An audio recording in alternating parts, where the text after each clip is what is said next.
This is Radio Now 95.3 FM. Come for the news, stay for informed conversations.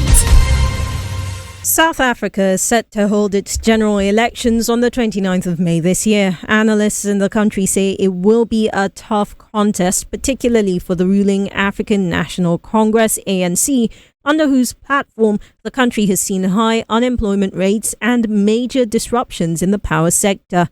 In the midst of this is suspended ANC member and former President Jacob Zuma, who has been barred from contesting elections due to his previous prison sentence related to a corruption probe.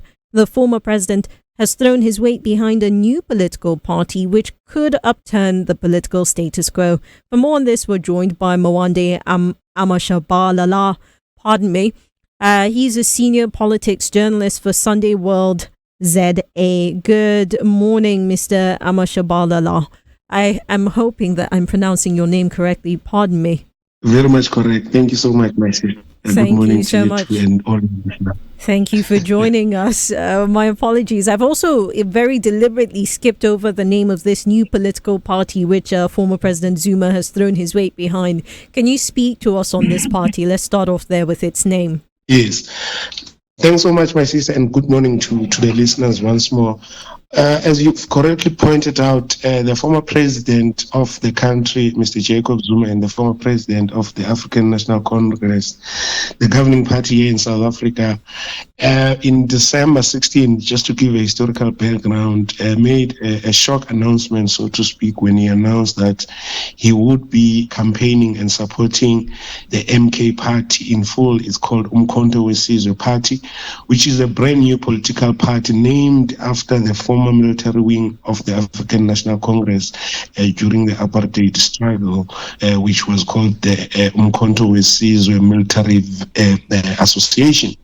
So he announced at the time he had announced that he is not leaving the African National Congress, but would rather be throwing his weight, which created some sort of crisis for the ANC. But I think around February, the ANC National Executive Committee meeting took a decision to suspend former President Zuma from the ANC, and I think since then he has sort of made peace with the fact that he is no longer a member of the African National Congress, and he has been campaigning strongly, so especially in KwaZulu-Natal, his home province, for the new MK party, saying all sorts of promises and promising that this new party will dethrone the African National Congress from power, my sister. Well, Mr. Mashabalala, with Jacob Zuma's barring from from the elections next month, will the MK party still have a say in the elections this year?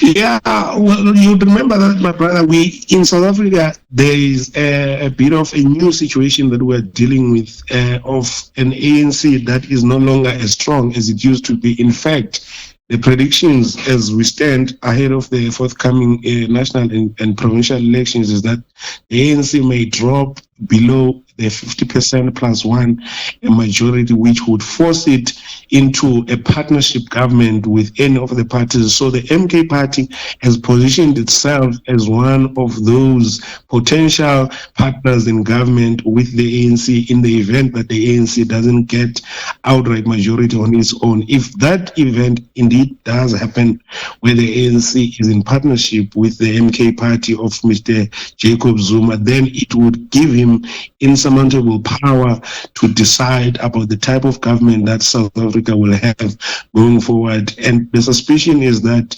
one of his demands would be for the current ANC president, Mr. Cyril Ramaphosa, to be not part of that particular government, because Mr. Jacob Zuma has been clear with one thing in his campaign for the MK party, that he is against Mr. Cyril Ramaphosa. He doesn't want them, and he believes that he works for Western interests, to advance Western interests in South Africa. So it is going to be a very interesting situation if the ANC goes into partnership with Mr. Jacob Zuma's MK party.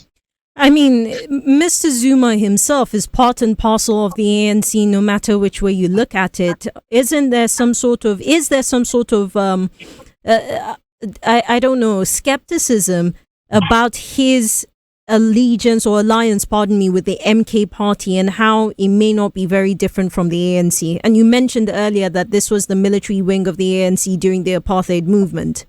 Yes. No. There is. You remember that the ANC actually took the MK party to court, contesting that they were using their names. The ANC was arguing with the Independent Electoral Commission that the MK party should not contest under that particular name. However, the ANC did lose that particular court case where it was said that there was nothing wrong with the registration of the MK party. However, the trademark itself is still a pending court matter, which was argued last week. We are expecting a judgment in that regard as to whether they can use the name and the logo, which is similar to that of the ANC military wing during the struggle. So we await that particular decision, but there is a lot of panic within the ANC about Mr. Jacob Zuma winning over supporters of the ANC using a trademark or a name of Umkhonto weSizwe, which is associated with the ANC military wing. Mr. Jacob Zuma's support is undoubtedly one of the key ones in the country, especially in KwaZulu-Natal, his home province. In fact, a poll that was done earlier this year did reveal that in KwaZulu-Natal, Mr. Jacob Zuma is by miles the most popular politician, even ahead of the current president of the ANC in the country, Mr. Cyril Ramaphosa. So I want you to expand on this a little more for us, because from where I stand, it does seem again that Mr. Zuma is no different in terms of ideology. He was part and parcel of the ANC, was vice president, was president. So to what extent do South Africans hope that if his party, the MK party, actually does succeed in going into a coalition government with the ANC, how different could they possibly be?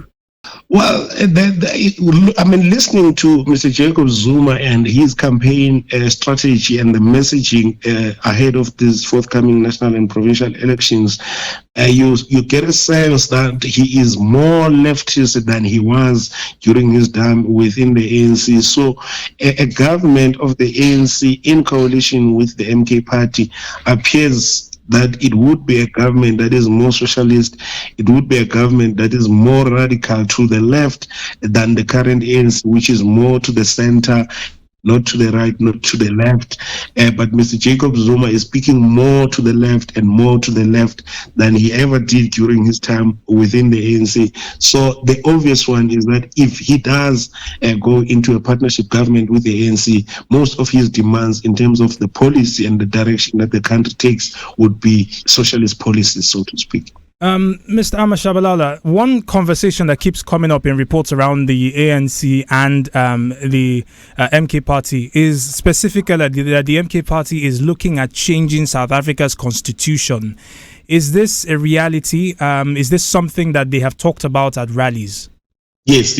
In fact, the biggest talking point that Mr. Jacob Zuma keeps on insisting on in his rallies and campaign meetings during this election season is the insistence that there is a lot of amendments that ought to be done in the constitution. He speaks about the issue of the land, which has been a political hot potato in the country for at least the past 10 years. He insists that the land must be governed by the traditional chiefs and the traditional leaders as it was before colonialism. He insists that the current political system, where politicians are above traditional leaders and chiefs and kings, must come to an end, and for that to happen, the constitution ought to be amended. He has also spoken about laws such as the permission for same-sex people to marry each other. He says he doesn't agree with that, and it is one of the things that he would insist that be amended in the country's constitution. So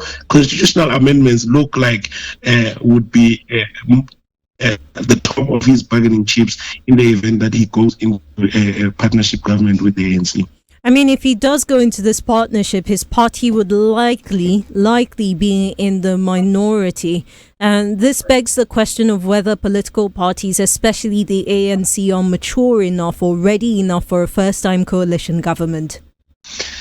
It's been a very difficult one, my sister. Remember that the ANC has already experienced the situation of coalition or partnership governments, at least at municipalities, at local government level. But so far, it hasn't gone good at all, which makes many South Africans wonder how it would be at a national government. You remember, for instance, where I am in the city of Johannesburg, the ANC is part of a coalition government wherein a minority party has the position of the mayor, and they have some positions at the lower level. So it becomes a situation where even if you have the biggest number in that partnership government, sometimes you have to give over the power to minority parties, which and therefore the ANC, because of its brand and the popularity that it has, sometimes it takes the blame, even though it is not completely in control in a coalition government. So it does appear that it will be a very difficult situation, especially if it were to become a national government, because it seems like the ANC would even have to sacrifice the position of the president in that partnership government with the MK party or even other parties, because there are other players like the Economic Freedom Fighters, which are another option to the African National Congress because of the similarities in some of their policies. But I think the biggest question in that partnership government with the ANC, regardless of whether it's the MK party or the EFF, the biggest talking point would be who becomes the president of that particular government. I wonder if it's possible to speculate on who could become the president, given the fact that a lot of the opposition to the ANC comes from people who are disgruntled with the ANC, people who are a part of it. You've mentioned the EFF, Julius Malema is there, Jacob Zuma is obviously out, but is it possible at this time to say who is leading in terms of speculations?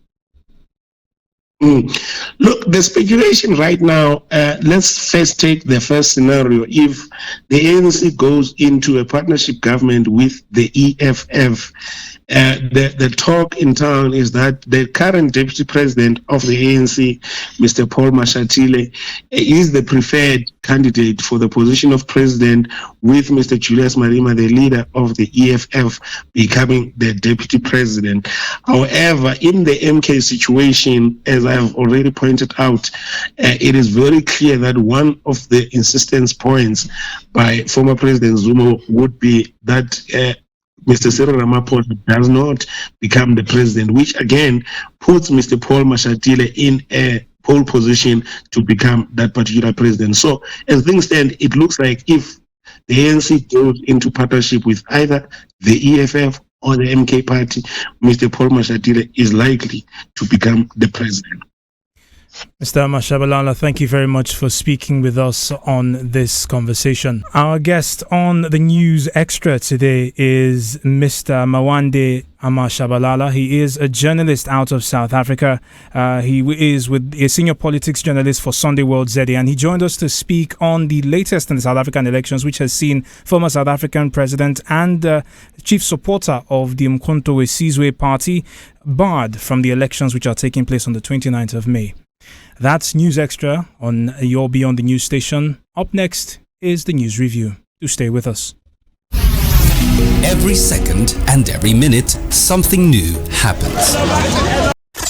This is Radio Now 95.3 FM. Come for the news, stay for informed conversations.